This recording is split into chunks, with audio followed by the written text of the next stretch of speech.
Now this was my journey with the Quran, but it was much more than this. Like Ahmad mentioned, when I went into college, it was a very tough time for me. And all I could say is Alhamdulillah. Alhamdulillah, even, I wasn't practicing. Alhamdulillah for just growing up in a Muslim community. Because most people, when they go to college, they either go one of two ways. And a lot of you are going to college, I want you to listen to this. You either go in the right way or the wrong way. And I remember the first time that I got invited to a party. And I said no. The very first night of school, by the way. The very first night of orientation, I got invited to a party. And I remember saying no. And I remember everybody making fun of me. Everybody saying, Muneer, let's go, let's go, let's go. Why won't you go? Why won't you come to this party? What is wrong with you? And I started thinking to myself, what is wrong with me? Why am I going to go to the party? Why am I going to be like everyone else? And I saw my roommate, Alhamdulillah, I never went. Alhamdulillah, I never went. Alhamdulillah, I never drank. Alhamdulillah, I never did any of that. I never went to that point. But I remember girls would always come and try to come to your room. Wallahi, when you're in college, you don't have to go out and look for zina. It's outside your door waiting for it. You just have to open the door. Girls everywhere willing to just give themselves to you. Who will push themselves to go to you. For your entire life, you sort of have to chase girls. In college, the girls will be there waiting to attack, wallahi, like predators. Wallahi, they will be like predators waiting to attack, waiting to get you. So, in my spiritual journey, alhamdulillah, the same way with Quran. You guys, can you just stop? The same way with the Quran, I would feel with Salah. And I would pray sometimes and not pray other times. I would get up for Fajr sometimes I would just pray it late. And then for some reason, I would just start praying. And then to the same thing as the Quran, in exact conjunction, the more I listened to Quran, the better I was with Salah. The more I listened to Quran, the more I started praying with my Sunnah. It all happened at once. It was all a dramatic change. And what I saw with this was that my spiritual body, as it was being cleansed, my physical body was being cleansed. And wallahi, I'm not even joking with this. A lot of you remember I was very overweight. And wallahi, I didn't go on a diet. But as my heart was becoming pure, my body was becoming pure. As I learned to love the Quran, I learned to love life. Before, when I was in high school, wallahi, so many times, I would just feel depressed. Feel sad for no good reason at all.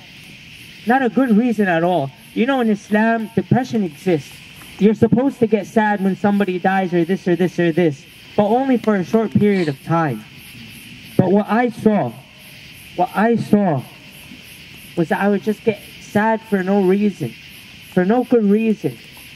And as I saw that I was falling more in love with the Quran, I saw that it had all the answers.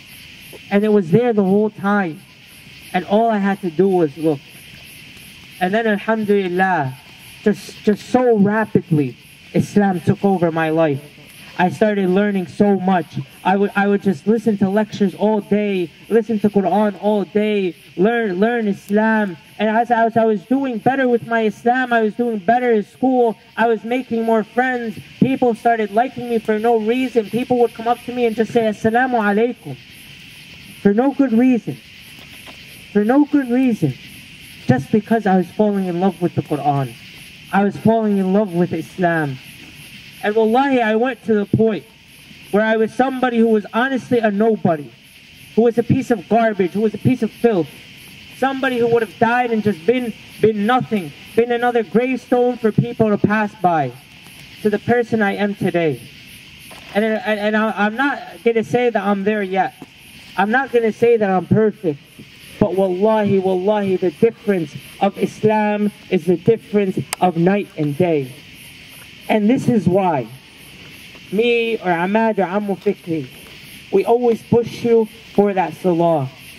We want you to have that love of salah, that love of Quran. You know, when you have a gift, when you have something special, you want to show it to people. When you get a good grade, you want to hang it up on the refrigerator.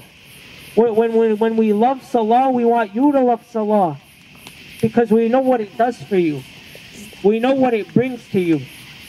I don't want to take too long, but I want to say this. We need to step up, and we need to go through that change. My defining moment really wasn't a moment. It just happened for no reason. And wallahi, the only thing I could say is Alhamdulillah. Alhamdulillah for the blessing of Allah. The blessing of Allah, who told His Prophet sallallahu alayhi wa sallam, وَوَجَدَكَ ضَالًا فَهَدَى وَوَجَدَكَ ضَالًا فَهَدَى. You were lost and He guided you. He found you astray and He guided you. And wallahi, it is not because of us, but it is because of Allah we were guided. Yes, I have to thank Ahmad, and I have to thank Ammu Fikri, and I have to thank everyone. But it was only because of Allah. It was only because of Allah that you were here at this camp. And now I have passed the torch to Mubin. I want to do greater things. And I want you guys to do greater things. The Prophet ﷺ says, every 100 years, a man will come who will revive the ummah. Every 100 years, somebody will come who will come and change this ummah. I want you to ask. I want you to ask not who this person will be, but how can I be this person? How can I be the one who changes the ummah? Because like I said this morning, Allah will guide us. Why can't Allah cure our hearts? Why can't Allah fix our hearts? And I will end with this.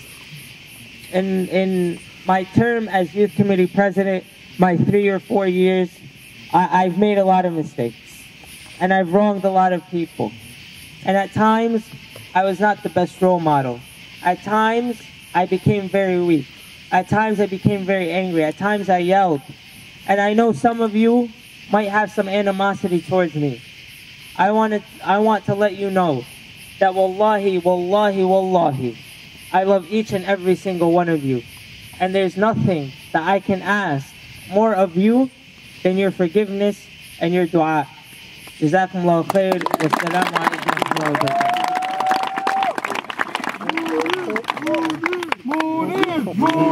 wa barakatuh.